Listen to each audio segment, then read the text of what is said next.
Oh ya, baik. Selamat pagi Bapak Ibu. Pagi Pak. Ya, terima kasih. Bapak Ibu, terima kasih telah memenuhi undangan kami. Hari ini kita mengadakan kegiatan semacam diskusi. Mudah-mudahan diskusi kita ini dapat berjalan lancar. Nanti kita akan berbagi pengalaman bersama. Jadi sebelum melanjutkan, saya serahkan kepada Bapak Kepala Sekolah. Terima kasih Bapak atas kesediaannya mengikuti kegiatan ini. Saya serahkan kepada Bapak untuk mendapatkan pengarahan dan bimbingan. Silakan Bapak. Baik, salam sejahtera buat kita semuanya dan selamat pagi. Yang saya hormati Bapak Ibu guru yang telah hadir pada saat hari ini, dan kepada Pak Irwan Petrus Simanjuntak, calon guru penggerak angkatan ke-11 yang pada pagi hari ini akan mempresentasikan programnya tentang budaya positif. Harapan saya nanti ke depannya, hari ini Bapak Ibu yang hadir mengikuti presentasi ini memperoleh nilai tambah wawasan dan cakrawala tentang akan pentingnya budaya positif kita laksanakan di sekolah kita. Dan harapan saya juga kepada Pak Irwan Simanjuntak sebagai calon guru penggerak nantinya sukses ke depannya dan dapat mengaplikasikan hasil nyata budaya positif di sekolah kita di SMA Negeri 1 Kuala Gadong. Banyak hal budaya positif yang bisa nanti Bapak terapkan di sekolah kita, dan sepanjang nantinya penerapan itu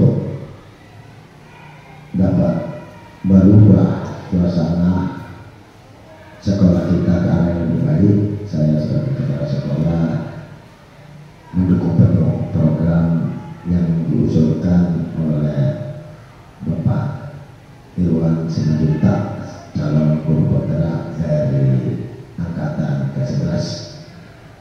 Demikianlah mungkin yang bisa sebatas kata saya sampaikan.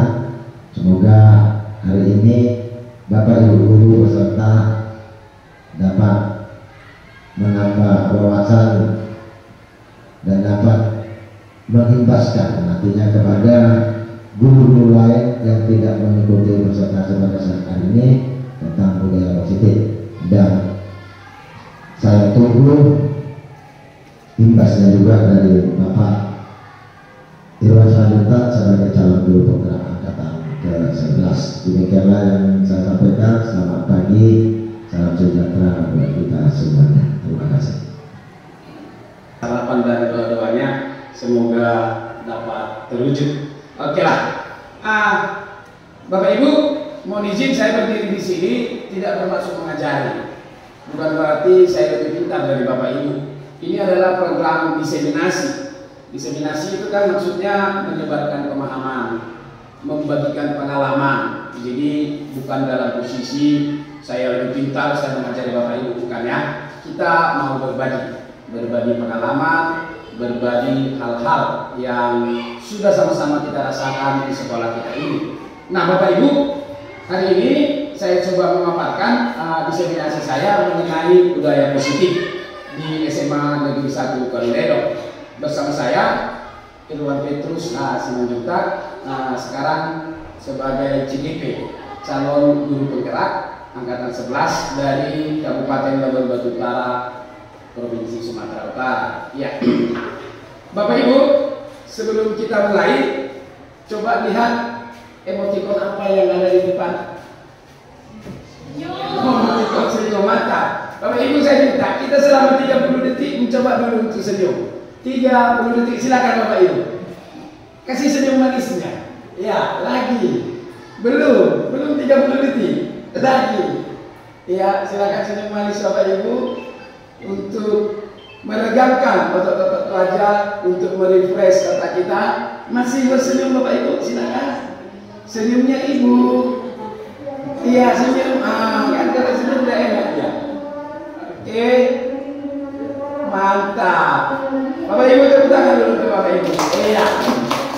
Biar tidak kaku sekali, otot-ototnya pun agak refresh. Karena ada kaitannya dengan tersenyum, otak atau pemikiran kita lebih refresh. Mudah-mudahan sudah lumayan refresh Bapak Ibu dengan senyumnya selama 30 detik. Oke, Bapak Ibu, saya mau mengawalinya. Seorang guru yang baik, harapannya kita semua adalah guru yang baik Bapak Ibu. Seorang guru yang baik harus memiliki kemampuan dalam mewujudkan budaya positif di sekolah. Apa pula itu budaya positif? Sejenak nanti akan kita bahas Bapak Ibu. Budaya positif tersebut dapat dijalankan dengan menerapkan konsep-konsep inti. Apa saja itu? Yang pertama, disiplin positif. Yang kedua, kita akan memahami mengenai motivasi perilaku manusia. Yang ketiga, kita akan membahas mengenai keyakinan sekolah atau dalam lingkup kecil keyakinan kelas. Yang berikutnya, kita coba nanti memahami mengenai kebutuhan dasar manusia. Apa-apa saja sih sebenarnya yang menjadi kebutuhan manusia. Kemudian yang kelima, kita akan coba bahas mengenai posisi kontrol restitusi. Dan prakteknya nanti yang keenam kita akan bahas segitiga restitusi. Ini dulu sebagai pengantar Bapak Ibu sebelum kita masuk. Nah, kita pertama sekali membahas pembelajaran dengan paradigma baru. Paradigma kan maksudnya apa? Cara berpikir, cara pandang. Kenapa harus paradigma baru? Apakah paradigma yang selama ini keliru sehingga harus kita ganti dengan paradigma baru kan begitu?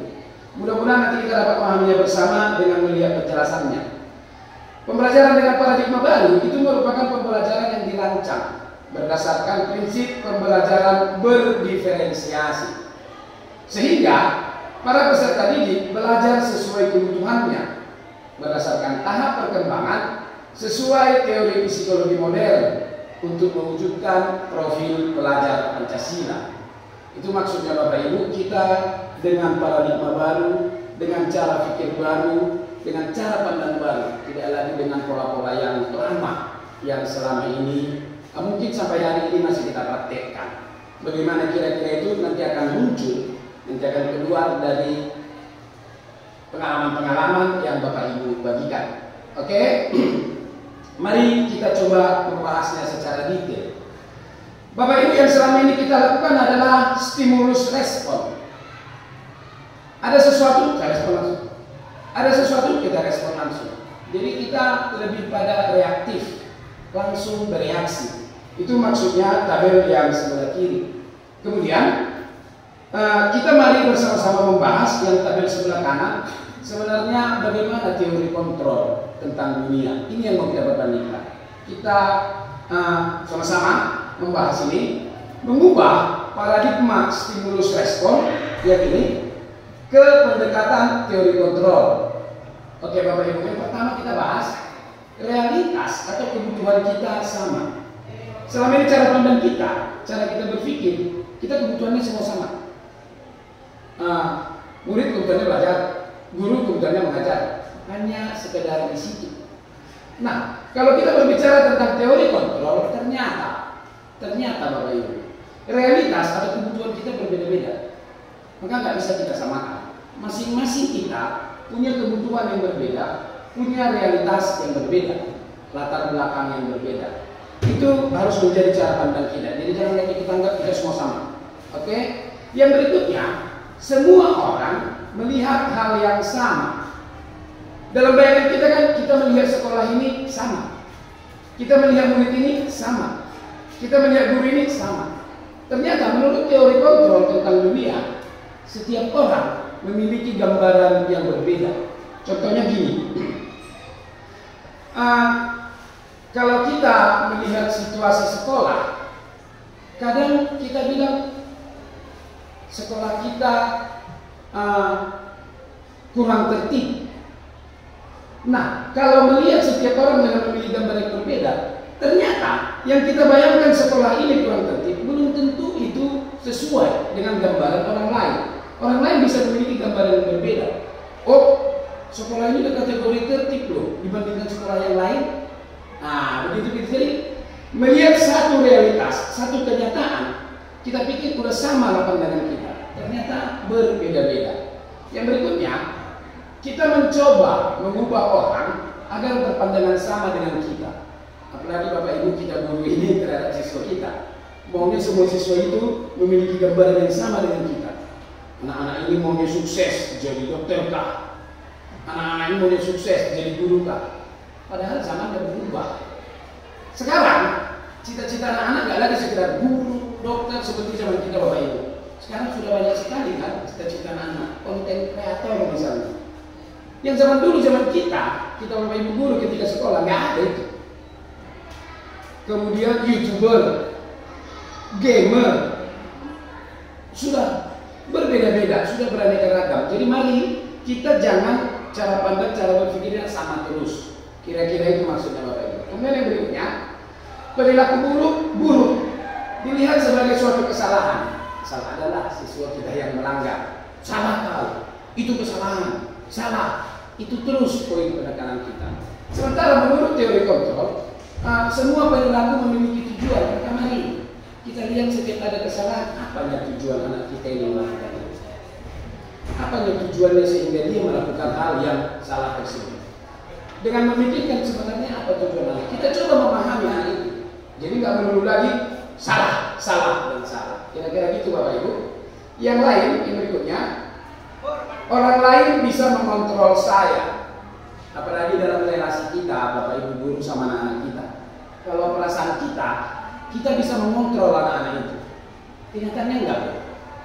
Hanya Anda yang bisa mengontrol diri Anda. Maksudnya gini, ketika anak-anak, kita hadapi anak-anak itu tidak mengerjakan tugas, mau kita kontrol dia, kerjakan tugasmu, dia kerjakan, kita merasa kita mengontrol dia.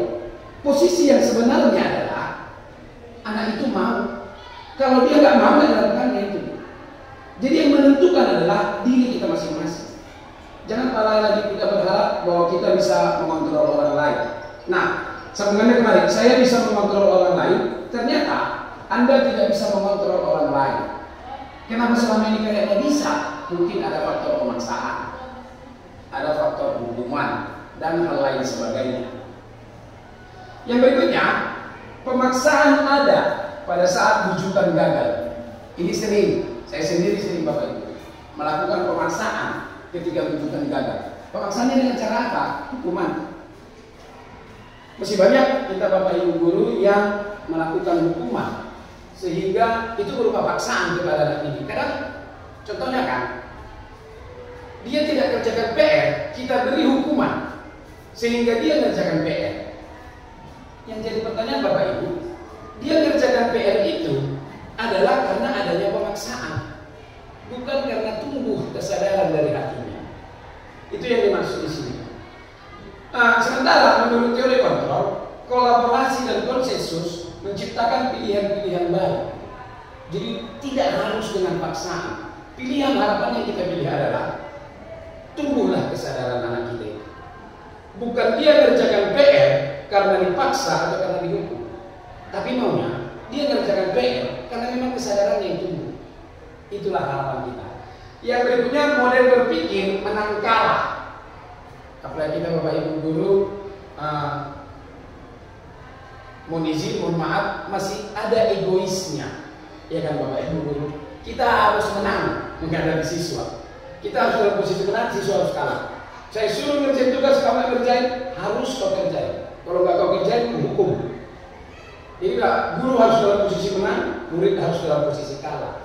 Sementara menurut teori kontrol, kita harus berpikir, model berpikirnya harus menang-menang. Guru dalam posisi menang, siswa pun dalam posisi menang. Dengan demikian apa Bapak Ibu? Tidak ada tersakiti, tidak ada pemaksaan.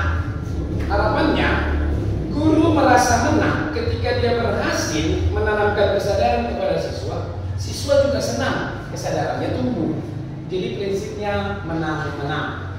Kira-kira gitu Bapak Ibu. berbicara mengenai stimulus respon dan mengenai teori kontrol. Mudah-mudahan pola stimulus respon yang selama ini banyak realitasnya terjadi sama kita dapat mempertimbangkannya dengan paradigma baru, yaitu teori kontrol tadi. Nah, Bapak Ibu, yang sudah saya jelaskan tadi pembelajaran kita hari ini, kita mulai dari pembelajaran yang pertama, disiplin positif. Oke. Ketika mendengar kata disiplin, apa yang terbayang di benak Anda? Apa yang terlintas di pikiran Anda?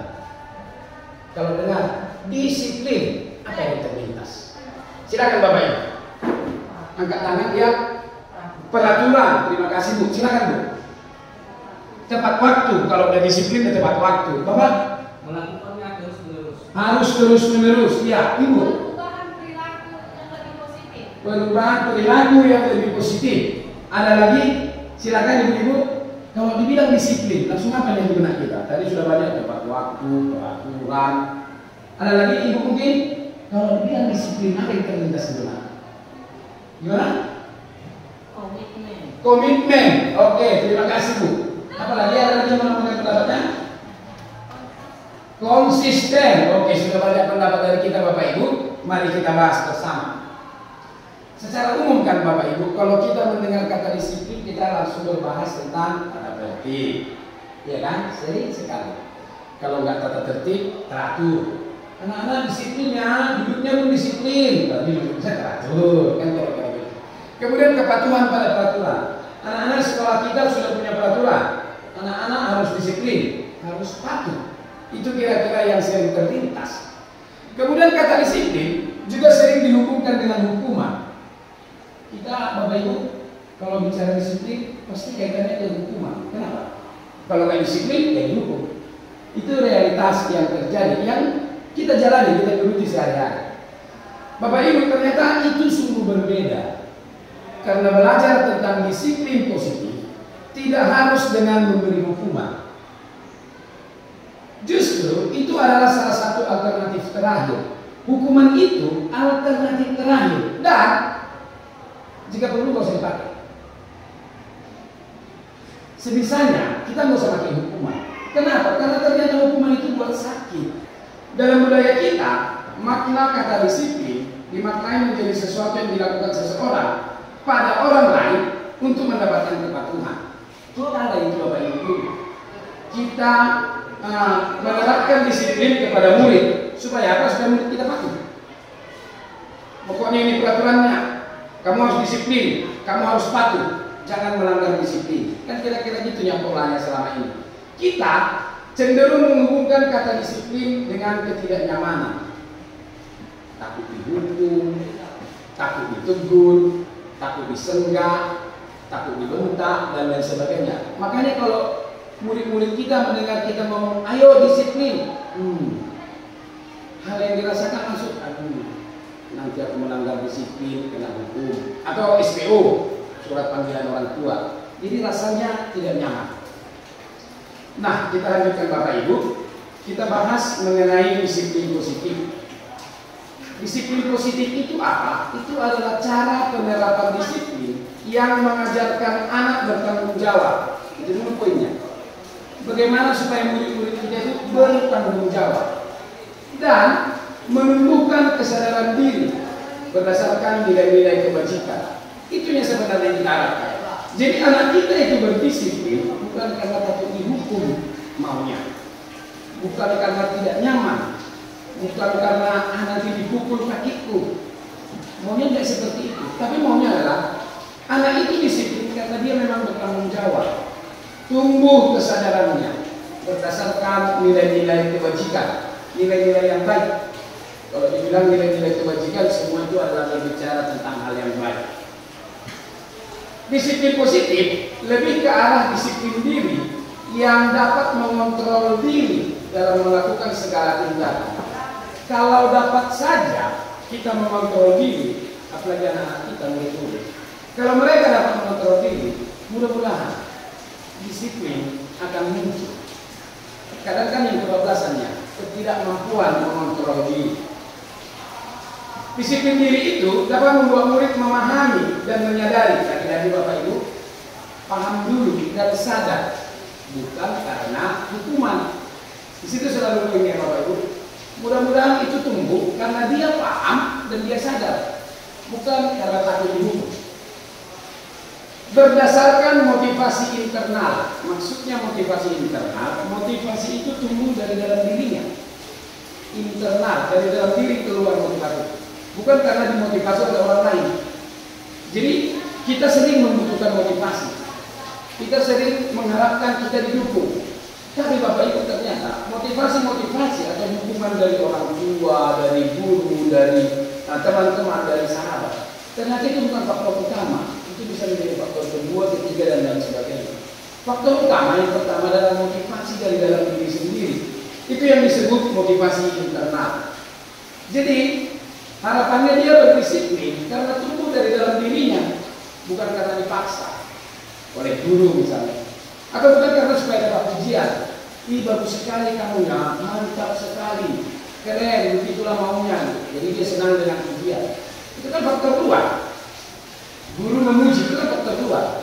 Ataupun hukuman, nanti dipukul kakiku, kepala kakiku digampar. Itu semua adalah faktor luar. Faktor internal yang paling penting. Kira-kira itu Bapak Ibu. Lantas selanjutnya, tadi kita bahas nilai-nilai kebajikan. Itu semua adalah berbicara tentang hal-hal yang baik. Kalau dibilang nilai-nilai kebajikan, semua yang baik deh, semua yang positif. Apa saja misalnya nilai-nilai kebajikannya? Itu adalah sifat-sifat positif. Jadi Bapak Ibu, mulai dari kandungan, mulai dari dilahirkan, sebenarnya mulai dari belajar dari bayi ke balita ke kanak-kanak, sifat-sifat positif itu sudah ada. Masalahnya, sifat-sifat positif itu diimplementasikankah, dikembangkankah, itunya. Nilai-nilai positif itu sudah ada, yang merupakan tujuan mulia yang ingin dicapai setiap individu. Tentu kita semua punya tujuan. Tidak mungkin ada seorang anak mulai lahir tujuannya mau jadi perampok. Tidak ada. Semua pasti tujuan mulia. Semua pasti tertanam dalam hatinya adalah nilai-nilai positif. Nilai-nilai tersebut bersifat universal. Universal maksudnya menyeluruh. Tidak hanya berlaku di sekolah kita nilainya. Di Medan pun berlaku, di Papua pun berlaku, bahkan di Zimbabwe, di Afrika pun berlaku. Itu maksudnya universal. Kemudian lintas bahasa. Boleh berbeda bahasanya. Misalnya kita bilang dalam bahasa Indonesia rasa hormat. Kalau dalam bahasa Inggris, apa Bapak Ibu bahasa Inggris rasa hormat? Respect. Cuma beda bahasa aja, tapi kan intinya sama. Kemudian suku bangsa, mau orang Jawa, mau orang Batak, mau Melayu, mau Papua, mau Ambon, atau mau aborigin di Amerika sana, atau seluruh suku bangsa yang ada di dunia ini, nilai-nilai kebajikan itu diakui, diterima, sama itu berlaku. Mau agama apapun. Di negara kita ada 6 agama yang diakui negara. Di ke-6 agama itu tuh, kalau seluruh dunia ratusan bahkan ribuan agama yang ada kan. Tapi di semua agama itu tuh, ini diterima, nggak akan mungkin ditolak. Kenapa? Karena ini adalah nilai kebajikan. Berbicara hal yang baik atau hal yang positif. Maupun latar belakang, mau latar belakangnya guru, mau latar belakangnya dokter, mau latar belakangnya siswa, mau latar belakangnya pelaut, petani. Kalau kita berbicara nilai kebajikan, iya memang pasti diterima. Mau siapapun orangnya. Apa nilai-nilai kebajikan itu? Misalnya begini Bapak Ibu, kepada sikap murid yang kita harapkan. Kalau kita berbicara toleransi, dia berlaku universal. Kalau kita bicara toleransi, siapapun pasti setuju tentang toleransi. Kemudian lintas bahasa. Kemudian suku bangsa apapun, kalau dibilang bertoleransi, ya itu hal yang positif. Agama apapun, pasti diajarkan tidak bertoleransi. Latar belakang kita siapapun. Yang kedua, rasa hormat. Siapa sih yang nggak setuju dengan rasa hormat? Maka itu nilai-nilai kebajikan. hal-hal yang baik, yang bersifat positif. Integritas, kita semua pasti setuju tentang kalau murid jadilah murid yang berintegritas, kalau guru jadilah guru yang berintegritas, kan kira-kira gitu. Yang berikutnya mandiri. Mulai anak-anak kita mulai diajarkan mandiri. Artinya apa? Mandiri itu hal yang dapat diterima secara umum. Itu juga nilai kebajikan. Menghargai, jelas. Antusias, sama seperti Bapak Ibu yang saya lihat hari ini mengikuti kegiatan kita ini dengan antusias. Kan itu hal yang baik, itu nilai positif.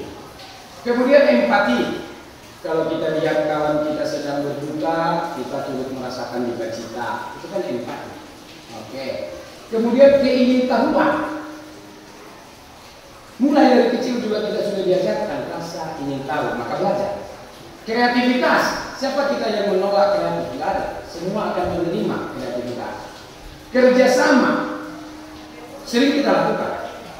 Percaya diri, ya. Maka sering kita ajarkan kepada anak kita percaya diri, harus membantu. Kan begitu. Kenapa? Karena nilai percaya diri itu nilai yang baik. Kemudian komitmen. Komitmen maksudnya pegang teguh, peganglah cakap. Itu sering kita bilang kan sesama anak kita. Komitmennya dilaksanakan sepenuhnya. Itu yang kita harapkan sikap murid terkait dengan nilai-nilai kebajikan. Nah, Bapak Ibu, beberapa tahun 2 atau 3 tahun belakangan ini kita kan sibuk tentang kurikulum merdeka. Di kurikulum merdeka salah satu poinnya adalah profil pelajar Pancasila. Profil pelajar Pancasila itu pun nilai-nilai kebajikan, hal-hal yang baik, hal-hal yang positif, ya jelas. Nggak mungkin lah dalam kurikulum negara kita ada dirancang sesuatu yang nggak positif, sesuatu yang nggak baik. Pasti adalah hal-hal yang baik. Apa saja Bapak Ibu? Profil pelajar Pancasila: beriman bertakwa kepada Tuhan Yang Maha Esa dan berakhlak mulia. Bapak Ibu, kalau beriman bertakwa dan berakhlak mulia, kalau ini dapat terwujud pada anak didik kita, pada kita Bapak Ibu guru, selesai masalah negara kita ini kan. Menurut Bapak Ibu apa yang permasalahan negara kita yang paling darurat? Apa Bu? Korupsi. Benar, saya pun pendapat saya itu. Itu yang penyakit di negara kita ini kan. Korupsi dalam semua lini, sektor apapun. Kementerian Pendidikan pernah tersangkut masalah korupsi. Kementerian Sosial berapa ini. Kementerian Agama walaupun membahas mengenai agama, pembidaan agama, ada juga korupsinya. Kalau beriman bertakwa, berakhlak mulia, tertanam sama didik kita, tertanam sama guru-guru kita, ada lagi korupsi? Mana ada lagi? Namanya berakhlak mulia. Korupsi itu gak bagus. Sementara saya ini berakhlak mulia, maka korupsi tidak boleh. Selesai kan? Sebenarnya kalau ini betul-betul tertanam, namanya internalisasi, tertanam ke dalam profil pelajar Pancasila ini. Selesai masalah-masalah di negara kita. Belum lagi disempurnakan dengan nilai yang kedua, mandiri. Tadi juga sudah kita bahas yang pertama, berkebinekaan global. Kenapa nilai berkebinekaan global perlu ditanamkan kepada anak didik kita lewat kurikulum merdeka, profil pelajar Pancasila? Supaya anak didik kita, sebenarnya tak hanya ini Bapak Ibu gurunya juga, supaya anak didik dan Bapak Ibu guru berpikirnya jangan terkungkung. Jangan pikir kalau udah beda kita nggak kawan. Bedanya suku kita, bedanya agama kita, beda latar belakang kita. Supaya tak begitu. Berkebinekaan, bineka tunggal ika. Walau kita berbeda-beda, kita tetap satu. Pelangi itu warnanya berbeda-beda. Merah, jingga, kuning, hijau, biru, nila, ungu. Kan berbeda. Tapi perbedaan pelangi itu, warnanya itu yang membuat pelangi itu indah. Jadi ditanamkan nilai berkebinekaan global kepada anak didik kita, termasuk kepada kita Bapak Ibu guru, supaya cara kita berpikir jangan terkungkung, jangan hanya pada satu aspek. Kawanku harus satu agamaku, kawanku harus satu sukuku. Ada banyak suku di negara kita, ada banyak agama, tapi bagaimana kita membina itu? Disebut berkebinekaan global, nggak hanya di Indonesia, kita juga paham kebinekaan yang ada di seluruh dunia. maka disebut berkebinekaan global. Buka cara berpikirnya.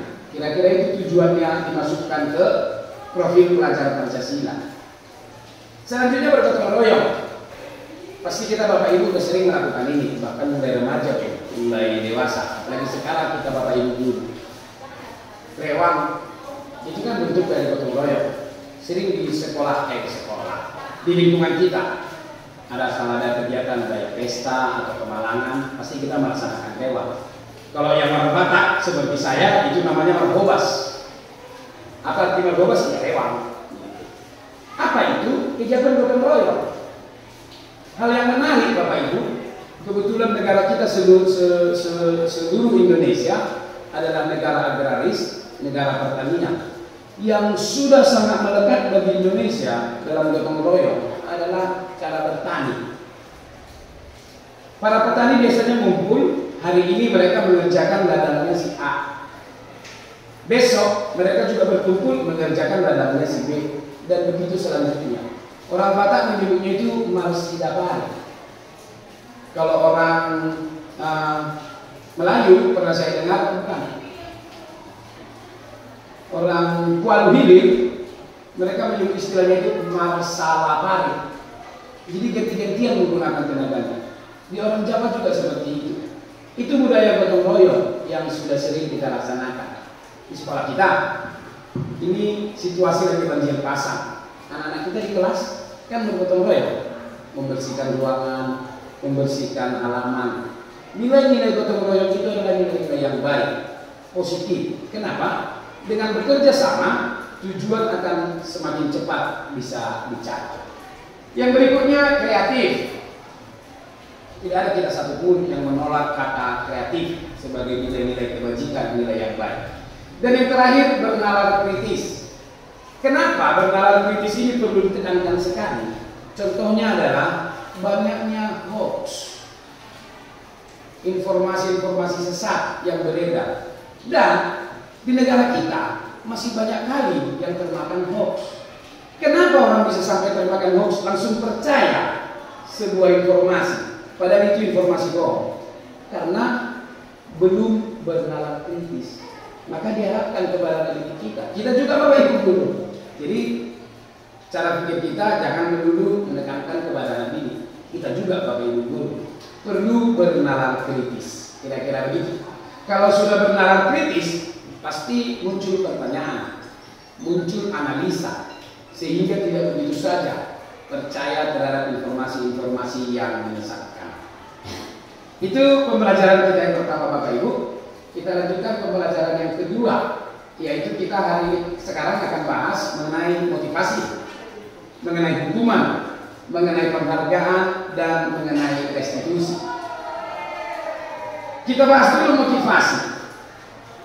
Kita melakukan apapun, murid-murid mau melakukan apapun dalam belajarnya, guru mau melakukan apapun dalam belajarnya, ada 3 motivasinya.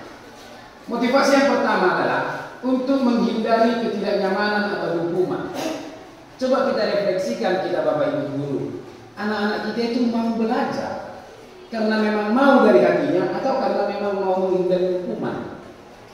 Anak-anak kita mengikuti upacara karena memang sadar dia perlu upacara sebagai bentuk nasionalisme, rasa cinta tanah air, atau dia mau upacara karena takut dihukum. Banyak motivasi anak didik, termasuk kita Bapak Ibu guru, supaya menghindari hukuman. Bapak Ibu guru misalnya masuk ke kelas karena kesadarannya mau membimbing anak didik, atau masuk ke kelas supaya tidak dihukum kepala sekolah. Kan begitu. Anda tahu nanti dihukum kepala sekolah, nggak ditandatangani SK-nya misalnya. Apakah karena itu? Itu motivasi yang pertama. Motivasi yang kedua, untuk mendapatkan imbalan atau penghargaan. Jadi manusia melakukan sesuatu supaya dapat imbalan, supaya dapat penghargaan. Apakah masih itu motivasinya? Misalnya guru rajin masuk ke kelas supaya dipuji oleh Kepsek, atau pada saat hari guru nanti dikasih hadiah oleh Kepsek. Apakah itu tujuannya? Rajin aku masuk nanti biar dapat hadiah. Oke. Yang ketiga, inilah yang kita bahas Bapak Ibu, yang menilai guru.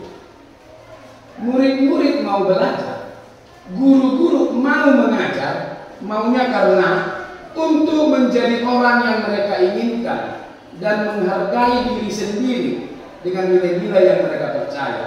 Inilah maunya motivasi yang paling tinggi. Karena sadar, saya mau jadi guru yang baik, maka saya masuk. Itulah maunya untuk menjadi orang yang mereka inginkan. Saya mau jadi guru yang baik, bukan karena saya mau menghindari hukuman kepsek, bukan karena saya mau dapat penghargaan, tapi saya mau jadi guru yang baik, tertanam dari hati. Itulah yang kita harapkan sebagai guru. Kalau siswa, saya mau belajar karena saya memang mau menjadi siswa yang baik. Itu yang kita harapkan.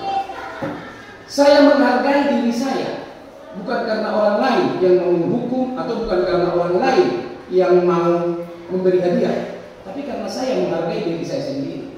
Dengan nilai-nilai apa? Nilai-nilai yang saya percayai. Apa tadi nilai-nilai itu? Itulah nilai-nilai kebajikan yang kita bahas sebelumnya. Hal-hal yang positif. Itulah Bapak Ibu motivasi atau hal-hal yang membuat kita melakukan sesuatu. Kemudian mengenai hukuman, ini hal yang masih sering. Bapak Ibu, saya sendiri masih menerapkan hukuman. Ternyata hukuman itu bersifat tidak terencana atau tiba-tiba. Terjadi kesalahan, hukum. Bukan saya rencanakan itu dari awal. Anak atau murid tidak tahu apa yang akan terjadi dan tidak dilibatkan. Anak cuma dipanggil hukum. Hukuman bersifat satu arah, ya dari guru. Guru yang memberikan, murid hanya menerima sebuah hukuman tanpa ada kesepakatan. Nggak sepakat dulu guru sama muridnya. Pokoknya ada gurunya hukum.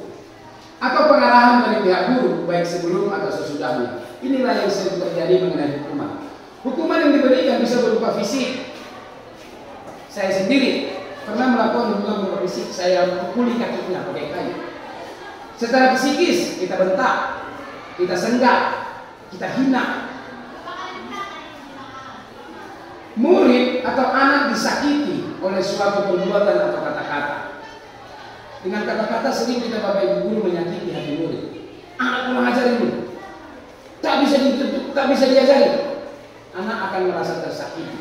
Itulah realitas hukuman. Nah, yang berikutnya kita bahas konsekuensi. Apakah hukuman dan konsekuensi itu sama? Mari kita bahas. Konsekuensi. Sementara disiplin dalam bentuk konsekuensi sudah terencana dan sudah disepakati, sudah dibahas dan disetujui oleh murid dan guru. Umumnya, bentuk-bentuk konsekuensi dibuat oleh pihak guru atau pihak sekolah, dan murid sudah mengetahui sebelumnya konsekuensi akan diterima bila ada pelanggaran. Jadi dalam kelas, kita Bapak Ibu guru berdiskusi dengan anak-anak didik kita, membahas apa kesepakatan bersama. Kalau ada yang melanggar kesepakatan itu bagaimana konsekuensinya. Jadi murid kita terlibat. Dengan terlibatnya murid merasa dihargai. Jadi nggak jalan satu arah lagi. Kita guru buat peraturan, siswa laksanakan. Nggak lagi. Berdiskusi. Kita libatkan anak didik kita. Nah, setelah membahas itu tadi Bapak Ibu, hukuman dan konsekuensi, coba kita berdiskusi. Silakan kasih pendapatnya Bapak Ibu. Perbedaan hukuman dan konsekuensi. Yang pertama, mencatat 100 kali di dalam buku kalimat saya tidak akan terlambat lagi karena terlambat ke sekolah. Maksudnya ada siswa kita yang terlambat. Jadi kita kasih dia buku tulis sampai 100. Saya tidak akan terlambat lagi. Saya tidak sampai 100 kali. Menurut Bapak Ibu, itu hukuman atau konsekuensi? Setelah kita bahas tadi penjelasan hukuman dengan konsekuensi. Silakan Bu. Mencatat 100 kali. Apakah itu hukuman? Apakah konsekuensi? Hukuman. Kenapa? Murid merasa terhukum. Terlambat aku dihukum. Tidak. Yang kedua, lari mengelilingi lapangan basket 2 kali karena terlambat. Gimana Bapak Ibu? Hukuman. Ya, itu hukuman. Bukan konsekuensi. Murid terhukum. Yang berikutnya, murid diminta push up 15 kali karena tidak menggunakan masker ke sekolah. Ini contohnya ketika masa pandemi kemarin. Disuruh push up karena tidak pakai masker. Itu hukuman atau konsekuensi? Hukuman juga, ya. Kalau ini menggantikan kertas tugas teman yang telah dicoret-coret. Iya, beda ya. Ini konsekuensi. Dia tidak terhukum, tidak tersakiti secara fisik dan lain sebagainya. Dituntut tanggung jawabnya. Coret-coretnya tugas teman diganti. Konsekuensi. Kalau ini membersihkan tumpahan air di meja tulis karena tersenggol pada saat belajar. Konsekuensi, misalnya ada anak kita tumpah air minumnya, ya ada tumpah, jadi gimana dok? Ya bu, saya lah. Kan konsekuensi, dia tidak terhukum, tidak tersakiti, dan tidak merasa itu adalah paksaan. Berikutnya, murid disuruh untuk tidak mengenakan sepatu seharian di sekolah karena tidak mengenakan sepatu hitam. Contohnya murid-murid kita sepatunya coklat gitu. Ini hukuman atau konsekuensi? Hukuman. Jadi nggak bersepatu dia kan, kaki ayam selama di sekolah. Ada rasa malu sama teman-temannya. Yang terakhir, lari mengelilingi lapangan basket 2 kali karena terlambat 10 menit untuk pelajaran PJOK. Mereka mau belajar olahraga, jadi belajarnya di lapangan. Ada anak yang terlambat, dia disuruh lari mengelilingi lapangan basket 2 kali. Itu hukuman atau konsekuensi? Mana lebih tepat Bapak Ibu? Hukuman atau konsekuensi? Wah, kita bahas. Dia hukuman atau konsekuensi begini. Mereka belajar olahraga di lapangan. Ini ada siswa yang terlambat, dia nggak ikut pemanasan. Jadi sebagai ganti dari pemanasan, dia lari. Ya kan melakukan pemanasan juga ya. Berarti itu adalah konsekuensi. Pas Bapak Ibu. Tepuk dulu kita sama Bapak Ibu. Luar biasa antusiasnya. Keren sekali. Baik. Sekarang kita bahas penghargaan. Sekolah kita Bapak Ibu guru masih juga sering menerapkan penghargaan karena ini apa yang baik. Yang baik kita kasih penghargaan, kan kira-kira gitu Bapak Ibu. Ternyata ada paradigma atau cara berpikir lewat penelitian oleh ahli pendidikan, ahli psikologi bernama Al Vicon. Dalam bukunya itu Punished by Rewards, dihukum oleh pelanggaran. Oleh penghargaan, bukan pelanggaran Bapak Ibu, oleh penghargaan. Itu lewat wawancara di SDC Annual Conference tahun 95. Bapak Ibu, Elvikon mengemukakan beberapa pernyataan dari hasil pengamatannya. Jadi dia melakukan penelitian tentang tindakan memberi penghargaan. Ternyata memberi penghargaan itu nilainya sama dengan menghukum. Saya pun ketika mempelajari saksi, kita kasih penghargaan kok sama dengan menghukum. Penghargaan itu kan baik. Kita menghargai prestasinya, kita menghargai usahanya, kita menghargai belajarnya.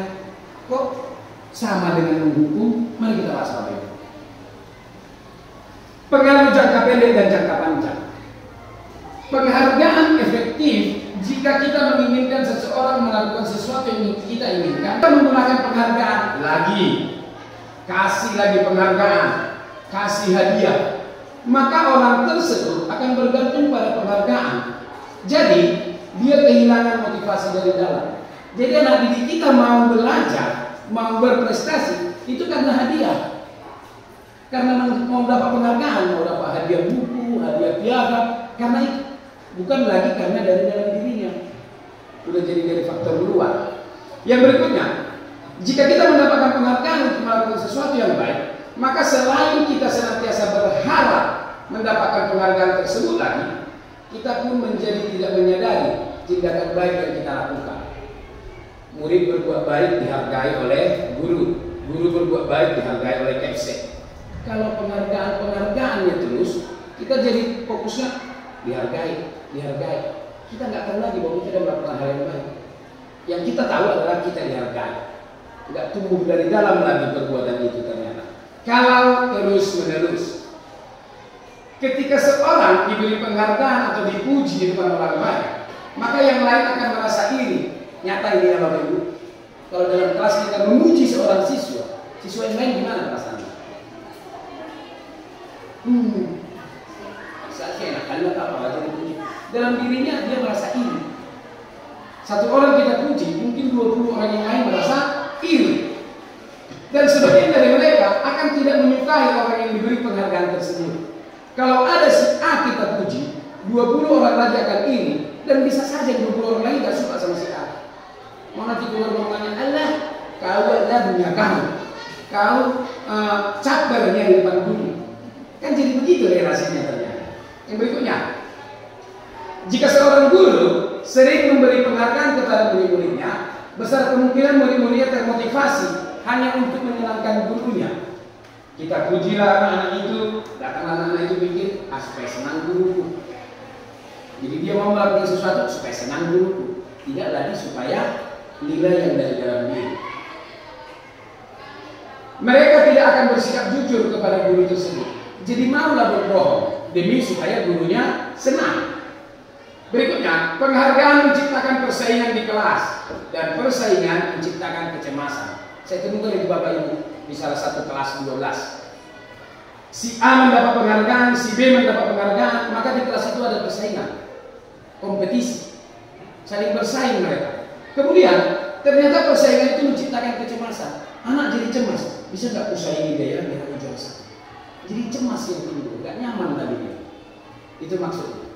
Kemudian yang berikutnya, mereka yang percaya bahwa mereka tidak memiliki kesempatan untuk mendapatkan penghargaan akan berhenti mencoba.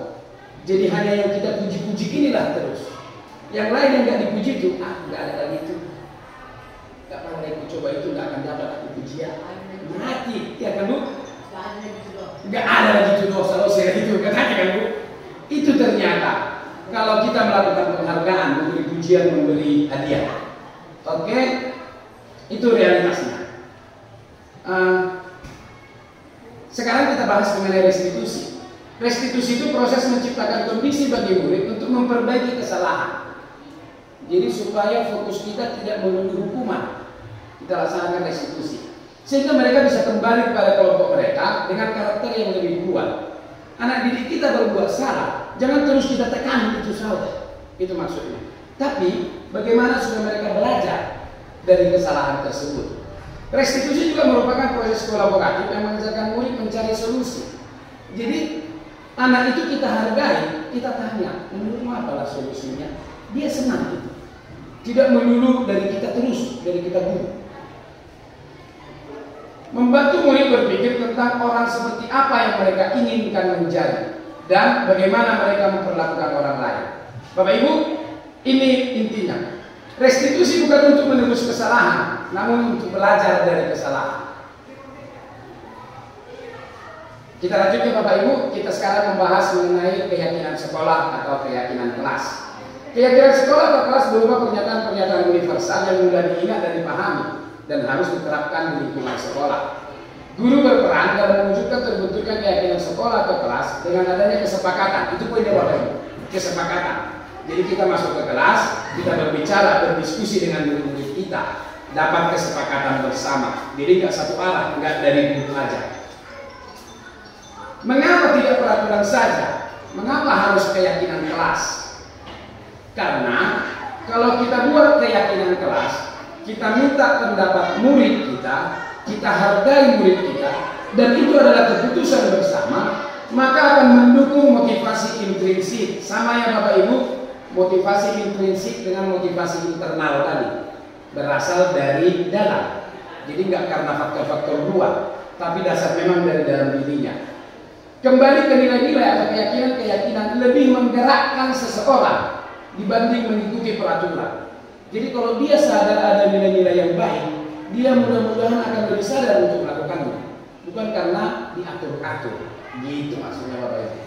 Kita lihat yang sering terjadi di kelas kita, di sekolah kita, ada peraturan. Kembalikan buku ke tempatnya atau ke perpustakaan.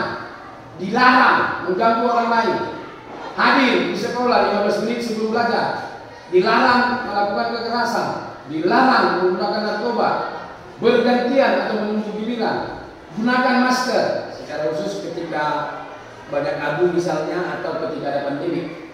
Jangan berdiri di kelas atau koridor. Ini yang biasa sering terjadi dari peraturan. Tapi dari peraturan-peraturan yang sering ini, kita mau coba tanamkan nilai-nilai keyakinan. Kalau kita bilang anak-anak harus kembalikan buku ke tempatnya, nilai apa yang mau sebenarnya kita tanamkan? Nilai tanggung jawab. Dilarang mengganggu orang. Ini kan sering terjadi. Murid sesama murid bertengkar karena diganggu. Jadi permasalahan di kelas. Maka nilai yang harusnya kita tanamkan kepada anak didik adalah menghormati. Kalau menghormatinya sesama anak didik, tidak saling mengganggu, itu kira-kira begitu. Kemudian hadir di sekolah, jangan terlambat. Itu nilainya adalah menghormati orang lain, menghormati diri sendiri, menghormati guru dan lain-lain. Kemudian berkomitmen, pegang teguh, itu maksudnya komitmen. Dilarang kekerasan. Nilainya adalah keselamatan. Kita harus jaga keselamatan diri, keselamatan kawan juga. Menghormati orang lain. Dilarang menggunakan narkoba. Kenapa? Narkoba itu buat penyakit. Maka nilainya adalah nilai kesehatan. Bergantian atau menunggu giliran. Ini biasanya antri. Supaya apa? Supaya ada nilai yang menghormati orang lain. Bersabar.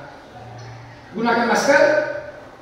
Nilai atau keyakinannya adalah kesehatan. Dan yang terakhir, jangan berdiri di kelas atau di koridor. Nilai atau keyakinan yang kita amankan, yang kita tumbuhkan adalah keselamatan dan keamanan. Itu perbedaannya Bapak Ibu antara peraturan dengan keyakinan. Ini contoh-contoh keyakinan kelas yang ada di beberapa dinding sekolah kita, juga yang ada secara umum. Keyakinan kelas bekerja sama, menjaga barang, mengerjakan tugas tepat waktu, saling peduli, saling menghargai, saling membantu tepat waktu. Setiap anggota kelompok belajar, senang, melakukan tugas, saling menghargai. Keyakinan kelasnya sikap positif dan lain sebagainya. Yang Bapak Ibu lihat dari keyakinan ini dengan dari peraturan, apa kira-kira bedanya? Beginilah contoh keyakinan kelas. Di slide sebelumnya tadi peraturan. Apa kira-kira perbedaannya Bapak Ibu? Ya, ini Pak. Kalau di peraturan Pak, itu ada saya lihat kata dilarang. Tapi kalau di keyakinan itu hal-hal yang positif. Iya. Demikian Pak, terima kasih. Mantap, makasih Pak. Kita berikan aplaus untuk Pak Rani. Keren sekali Pak. Itu bedanya Bapak Ibu. Kalau pakai peraturan masih ada kata-kata dilarang, jangan. Sementara kalau dengan menggunakan nilai-nilai keyakinan tadi, kita biasakan menggunakan kata-kata yang positif. Itu dari maksudnya Bapak Ibu. Baik. Coba sekarang kita ice breaking. Sudah ada 4 materi pembelajaran. Jadi kita ber-ice breaking sebentar Bapak Ibu biar nggak bosan kali. Oke, mari kita bergoyang dulu Bapak Ibu biar agak fresh sedikit. Apa namanya? Fisiknya boleh? Iya, kita coba.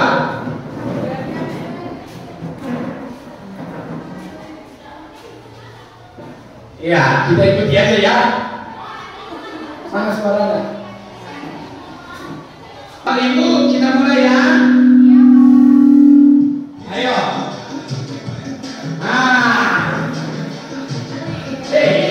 Ayo Bapak Ibu biar ada refreshnya sedikit. Jangan kaku kali Bapak Ibu. Silakan. Iya. Gas terus. Iya. Sebagaimana semangat kita ngajar kita. Ayo Pak Ibu. Gini kanan. Iya. Kita longgar sedikit. Sedikit-sedikitnya. Biar agak dia kaku lagi. Mudah-mudahan itu hilang, sakit pikirnya hilang, semangatnya yang muncul makin mantap untuk anak kita. Giring, ya,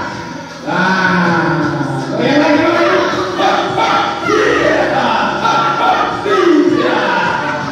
lanjutkan Bapak Ibu. Bagaimana katanya?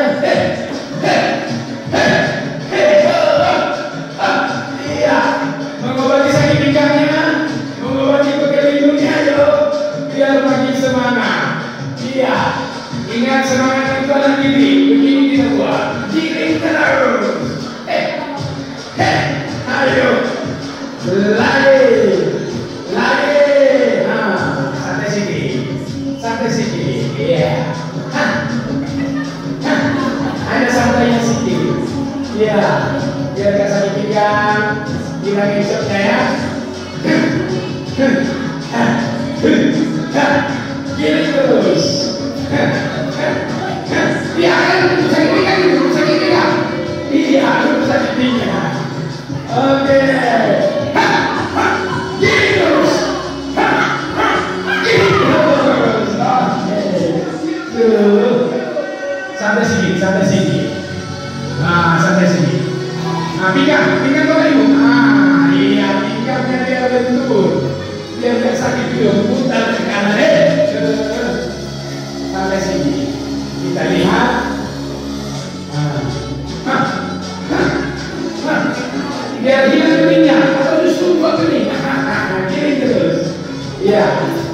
Perhatikan beningnya, mengangguk-angguk kita untuk kebutuhan siswa kita ya.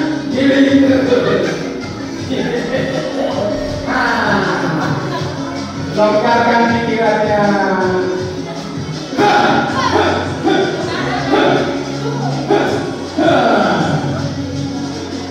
Macam mana sih Bapak Ibu? Baik, sudah ada sedikit ya. Oke.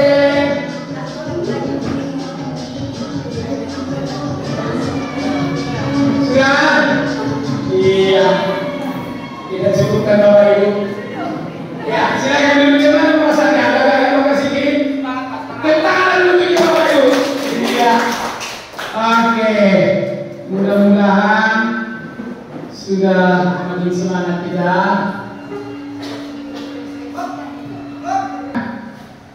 Coba kita bahas Bapak Ibu kebutuhan dasar kita guru dan murid-murid kita.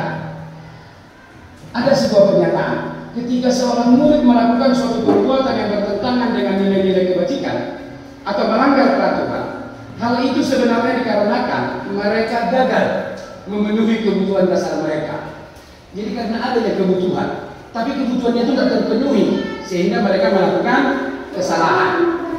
Bapak Ibu, kebutuhan dasar manusia ada kebutuhan untuk bertahan hidup, kasih sayang dan rasa diterima, penguasaan, kebebasan dan kesenangan. Yang 5 inilah Bapak Ibu kebutuhan dasar kita. Mari kita bahas lebih lanjut. Ada sebuah studi kasus. Ibu Zulaiha, guru balik kelas 10-1, sedang bingung menghadapi salah satu muridnya di kelas, yaitu Tommy. Beberapa anak telah mengeluhkan Tommy yang seringkali meminta bekal makan siang mereka dengan paksa. Jadi ada kasus siswa kita mengambil paksa makanan kawannya. Jika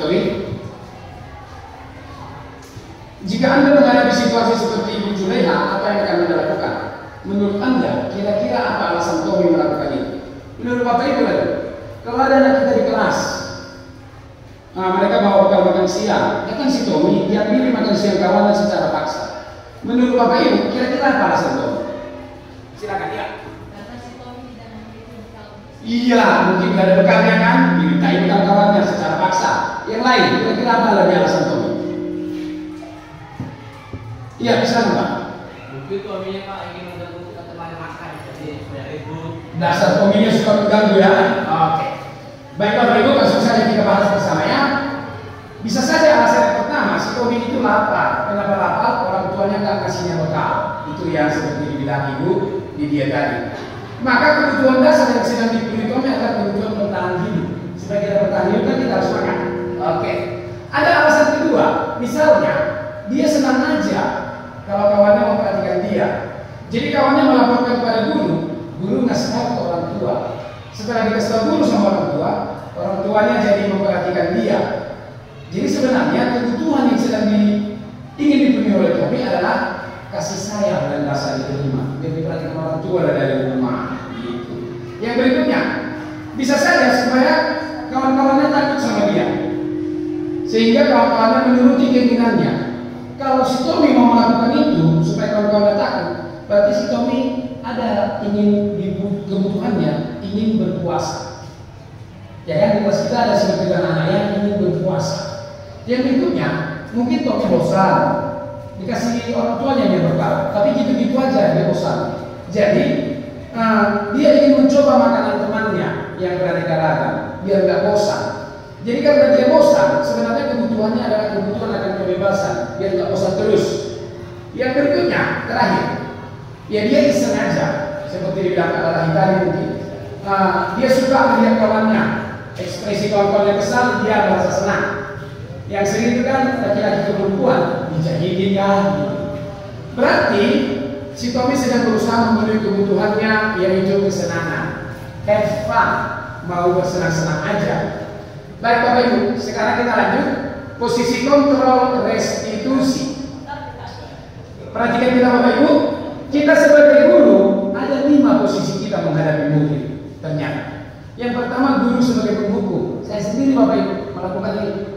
Guru sebagai penghukum. Yang kedua, guru sebagai pembuat merasa bersalah. Gimana nya? Udah kecewa ibu. Anaknya jadi merasa bersalah. Yang berikutnya guru sebagai teman yang mau dilakukan, oke ya. Adik bantu ya, baik ya. Jadi kayak teman antara guru dengan murid. Guru sebagai pemantau, dipantau terus. Sudah berapa kali kau melangkah? Dipantau ya kau ya. Itu juga sering kita lakukan Bapak Ibu. Dan yang terakhir, guru sebagai manajer. Macam mana penjelasannya Bapak Ibu? Mari kita bahas bersama.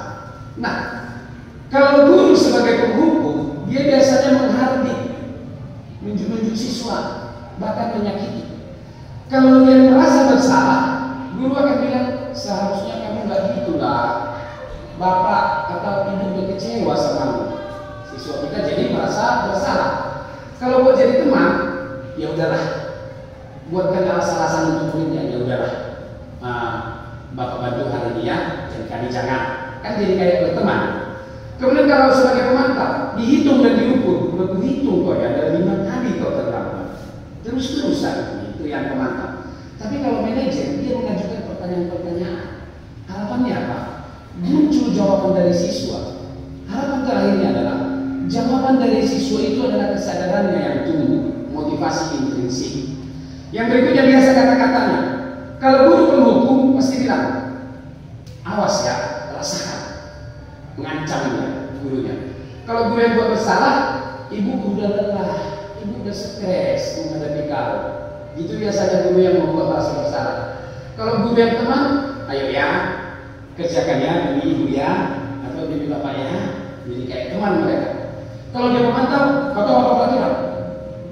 Jadi langsung dipantau peraturan. Tapi kalau dia manajer, kena apa yang kita yakini? Apa yang bisa kau kerjakan? Jadi ditanya dulu si anak, keyakinan kita apa? Nilai-nilai kebajikan tadi. Apa yang bisa kau kerjakan?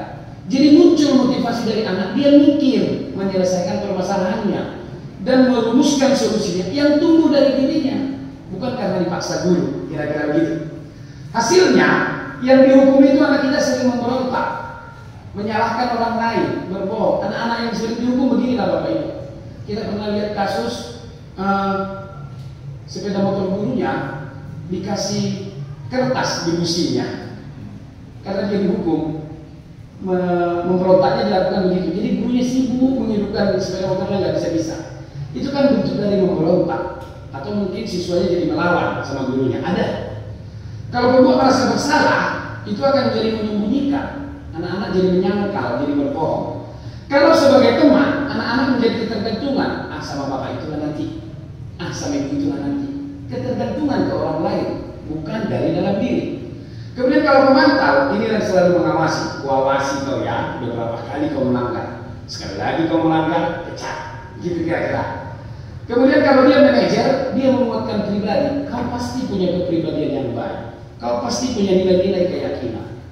Hanya saja itu belum tumbuh. Macam mana lah menurutmu caranya menumbuhkan? Oh iya Bu, sebenarnya saya harus jangan lagi terlambat. Kenapa? Karena saya begadang. Jadi bagaimana? Ya udah Bu, gak usah lagi saya begadang. Mudah-mudahan itu tumbuh dari dirinya. Itu kira-kira. Kemudian, kalau sebagai penghukum, murid meletakkan guru di dunia di luar. Maksudnya gini, siswa membayangkan inilah dunia yang baik. Jadi gurumu di mana? Di luar dia. Gitu. Nggak masuk kategori dunia yang baik guru itu. Kata murid. Kalau gurunya sebagai penghukum. Kalau gurunya membuat merasa bersalah, ayolah ya, baiklah ya, gitu kan, ibu kecewa. Maka murid meletakkan guru dalam dunia berkualitas. Adanya guru itu dibayangkannya dalam dunia itu. Nah kalau sebagai teman, gurunya sebagai orang yang sangat penting dirasanya. Kalau sebagai pemantau, peraturan itu dan hukuman itu yang ada dalam bayangannya, dalam dunianya, peraturan, hukuman. Tapi kalau manajer, murid itu jadi meletakkan dirinya, bukan gurunya, bukan peraturannya, bukan paksaannya, dirinya yang berada dalam dunia yang baik. Itulah harapan kita yang tertinggi. Jadi murid kita nggak berfokus kepada gurunya, berfokus pada peraturannya, tapi dia berfokus bagaimana supaya dirinya ada dalam sebuah dunia yang baik. Itu yang kita harapkan. Kalau sebagai penghukum, murid akan berkata, dia itu nanti paling gurunya marah lagi. Itu biasanya. Kalau guru membuat merasa bersalah, muridnya akan bilang, maafkanlah saya, maaf Bu, maaf Pak. Kalau sebagai teman, saya pikir Bapak teman, ternyata begitunya caranya. Kalau yang selama ini jadi teman jadi dihukum misalnya kan, jadi kecewa juga jadi muridnya. Kalau sebagai pemantau, dia akan berkata berapa banyak bintang yang harus saya peroleh. Bintang di sini maksudnya penghargaannya. Kemudian berapa halaman harus saya tulis. Jadi begitu kata anak ini. Sedangkan kalau manajer, kalau kita melakukan diri sebagai manajer, siswa kita akan bilang, macam mana ya caranya saya memperbaiki ini? Saya memperbaiki ini. Jadi biar muncul dari dalam dirinya sendiri. Kemudian kalau dampaknya, kalau kita menghukum, murid akan mengulangi kesalahan. Ternyata akan tuntas. Kalau kita membuat masalah salah, muridnya jadi rendah diri. Kalau kita teman, muridnya jadi lemah. Tergantung sama kita. Kalau kita pemantau, muridnya akan menitik beratkan pada sanksi atau hadiah. Kalau saya salah, dapat sanksi. Kalau saya benar, dapat hadiah. Sementara kalau kita manajer, murid kita akan mengevaluasi dirinya. Ditengok ke dalam dirinya, iya ya, aku sadar aku salah. Jadi dari dalam diri dia buat. Kemudian, bagaimana cara memperbaikinya dia? Memperbaiki lagi dari dalam dirinya. Itu maksudnya Bapak Ibu. Berikutnya, di antara kelima posisi kontrol yang barusan kita bahas, sebaiknya kita menggunakan posisi kontrol sebagai manajer. Itulah harapannya, biar tumbuh kesadaran murid kita. Yang berikutnya, sebagai manajer, guru dapat membuat sesuatu bersama murid, mempersilakan murid bertanggung jawab, dan mendukung. Ini yang penting, mendukung murid agar menemukan solusi. Jadi tumbuh kesadaran murid, tumbuh rasa tanggung jawabnya. Dia berpikir apa solusinya, dan dia lakukan itu karena motivasi dari dalam dirinya. Tidak lagi dia pikir karena dihukum, karena dipuji, enggak faktor luar tadi, faktor dari dalam dirinya yang muncul. Selain itu, posisi manajer mengacu pada restitusi yang dapat menjadikan murid sebagai manajer bagi dirinya. Itu pula dia hasil yang akhirnya. Dia jadi manajer bagi dirinya, mengatur dirinya sendiri dengan kesadaran yang dimilikinya, sehingga dapat tercipta identitas positif. Itulah harapannya. Nilai-nilai positif yang sudah kita bahas tadi bisa tercipta dalam diri murid. Terakhir, bagaimana struktur segitiga restitusi itu menghadapi murid tadi? Ada 3 tahap: menstabilkan identitas, validasi tindakan yang salah, dan menanyakan keyakinan. Bagaimana maksudnya? Kalau menstabilkan identitas itu dilakukan berdasarkan prinsip bahwa membuat kesalahan adalah bagian dari proses belajar. Jadi kalau siswa kita salah, jangan melulu ditekan, kau salah, kau salah. Jadi maksudnya apa pelajaran dari kesalahan itu? Dengan belajar dari situ, tergeserlah identitas gagal menjadi identitas sukses. Menstabilkan identitas, misalnya kita bilang sama anak kita, berbuat salah itu hal yang manusiawi. Itu tidak langsung dong, aku salah ditekan, dia tidak gitu. Tapi kita bilang berbuat salah itu hal yang manusiawi. Jadi oh iya ya, anak kita nggak langsung dong. Tidak ada manusia yang sempurna. Oh iya, berarti aku salah pun memang nggak ada yang sempurna. Jadi anak kita nggak tertekan. Yang berikutnya, kita pasti bisa menyelesaikan permasalahan ini. Kita bilang itu sama anak didik kita. Anak didik kita termotivasi. Oh iya kan, masalah harus diselesaikan. Kemudian bapak atau ibu nggak tertarik mencari tahu siapa benar siapa salah. Bapak atau ibu lebih tertarik menyelesaikan masalah. Jadi kalau ada masalah, mari kita berpikir siapa yang salah sih, siapa yang benar. Tapi bagaimana menyelesaikannya? Yang terakhir, kalau kamu menyalahkan dirimu sendiri terus-menerus, apakah kamu bersikap baik pada dirimu sendiri? Artinya, supaya anak kita tidak terus menyalahkan dirinya. Kalau terus-terusan pun disalahkan dirinya, lantas apakah dapat solusi? Enggak. Dia makin stres, makin drop. Maka kita bangkitkan motivasinya. Yang langkah kedua, validasi tindakan salah. Ini dilakukan berdasarkan prinsip bahwa setiap perilaku berupaya memenuhi suatu kebutuhan. Contoh kasus Komi tadi kan, memenuhi kebutuhannya dia. Sehingga guru atau orang tua akan bergeser dari pemikiran stimulus respon menjadi proaktif. Stimulus respon tadi kita bahas sebelumnya, yang proaktif yang bagaimana. Kemudian akan lebih mengenali dan mengakui kebutuhan murid atau anak. Mari Bapak Ibu, kita kenali, kita ketahui apa sih kebutuhan anak didik kita sehingga begitu. Untuk melakukan itu, kita bilang sama anak didik kita, kamu pasti punya alasan mengapa melakukannya. Contoh anak didik kita bolos, apanya alasanmu bolos? Kan di sini kalau kita tahu bolos kita hukum, nggak kita tanya. Jadi kita tanya apa yang alasannya. Kemudian itu apa yang penting bagi kamu? Kalau kita tanya gitu, anak kita akan merasa, aku dipahami, aku dihargai, aku dimengerti, itu harapannya kan. Kemudian kamu boleh tetap berusaha menjaga sikap itu, tapi tambahkan sikap lain yang baru, yang lebih baik maksudnya. Yang berikutnya, maukah kamu belajar cara lain untuk mendapatkan yang kamu butuhkan tanpa harus memukul, misalnya berantem anak didik, dipukulnya kawannya. Adakah cara lain? Anak didik kita mikir, oh iya ya, memukul itu nggak baik, itu kira-kira. Menanyakan keyakinan, ini tahap yang terakhir. Dilakukan dengan memberi pertanyaan-pertanyaan bermakna kepada murid atau anak untuk memunculkan motivasi intrinsik. Kali-kali ya Bapak Ibu, poinnya di situ. Biar motivasi yang tumbuh dari dalam diri anak, bukan dari luar. Sehingga mampu mengaitkannya dengan keyakinan, mengaitkan keyakinannya dengan tindakan yang salah. Saya salah udah bolos. Padahal keyakinan saya mau jadi anak yang baik. Maka anak yang baik jangan bolos. Biar gitu pikirnya. Apa nilai yang kita percaya di sekolah? Maka anak-anak teringat akan nilai tersebut. Nilai apa yang sudah kita sepakati dan sebelumnya kita ada kesepakatan kelas. Kelas yang ideal itu seperti apa? Yang tertib, yang nyamankah? Maka kalau kamu mengganggu teman, berarti tidak tertib. Kamu ingin jadi anak seperti apa? Jadi anak yang baik, Pak. Ya. Kalau kamu melakukan pelanggaran seperti itu, apakah itu yang baik? Enggak, Pak. Lantas apa mau melakukan? Kan begitu. Apa yang kamu rasakan? Dan terakhir, ketika melakukan itu, kamu jadi orang seperti apa? Biar semua pertanyaan-pertanyaan bermakna ini dipikirkan oleh murid kita, jadi dia tahu jawabannya secara sadar, bukan karena kita paksa. Bapak Ibu, ini contoh kecil yang saya lakukan untuk menghadapi permasalahan anak ketika dengan menerapkan segitiga restitusi. Oh ya.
Oke Bapak Ibu, tahapan sederhananya tadi mulai dari menstabilkan identitas, ini biar anak kita stabil dulu. Kemudian validasi tindakan yang salah, dan yang terakhir menanyakan keyakinan. Harapannya dari itu, kalau ada siswa kita bermasalah tadi seperti itu, langsung kita hukum, dia hanya merasa kesakitan, tidak selesai masalah. Tapi kalau kita coba menggugahnya dengan hati, muncul kesadaran yang apalah mau lakukan, kesadaran yang tumbuh dari dalam dirinya, itu harapannya Bapak Ibu. Jadi ini masih contoh yang sederhana, kita semua Bapak Ibu dapat lebih baik lagi mengembangkannya. Ini hanya sekedar contoh sederhana, tidak harus berpatokan kaku. Itulah penerapan segitiga restitusi, posisi kontrol dulu yang sudah coba saya terapkan. Itulah yang mau saya berbagi pengalaman sama Bapak Ibu melalui acara kita hari ini. Jadi sebagai penutup Bapak Ibu, dalam penerapan program disiplin positif, sebaiknya guru memiliki kepribadian dan komunikasi serta sosial yang baik. Idealnya, guru mampu merefleksikan dirinya dalam posisi kontrol saat ini. Seorang guru harus bisa menjadi among atau manajer yang kita bahas tadi dalam menuntun murid agar murid menjadi murid yang berkarakter, bertanggung jawab sesuai dengan profil pelajar Pancasila. Itulah harapan kita Bapak Ibu. Demikian yang dapat saya sampaikan. Terima kasih. Saya kembalikan kepada Bapak Kepala Sekolah atau yang mewakili. Terima kasih. Di sini saya mewakili Bapak Kepala Sekolah. Ketepatan Bapak itu ada kegiatan di luar. Jadi Bapak itu mengamanatkan kepada saya untuk menutup dari acara diseminasi budaya positif yang disampaikan oleh Bapak Duta. Pada Bapak Ibu, kiranya apa yang sudah dipaparkan oleh Bapak Duta tentang budaya positif, kiranya marilah kita tularkan kepada anak didik kita dan juga semua warga sekolah yang ada di SMA Negeri 1 Baledong. Kiranya budaya positif ini membuat sekolah kita, yaitu SMA Negeri 1 Baledong, semakin maju, semakin berkembang dan semakin dikenal di luar sana, yang mana sekolah kita ini menjadi sekolah yang menjadi unggulan dan menarik bagi anak-anak kita supaya dapat bersekolah di sini dengan antusias. Demikianlah yang bisa saya sampaikan. Saya ucapkan sekali lagi kepada Bapak Junta, kiranya Bapak dapat mengaplikasikan semua tentang budaya positif ini kepada anak didik Bapak. Mudah-mudahan semua yang Bapak paparkan dapat ditularkan di sekolah kita ini. Saya ucapkan banyak terima kasih kepada Bapak, dan kepada Bapak Ibu juga saya ucapkan banyak terima kasih atas kehadirannya. Terima kasih. Kepada Bapak Ibu, saya harap untuk berikan penghargaan Bapak untuk tangan. Sekian dan terima kasih.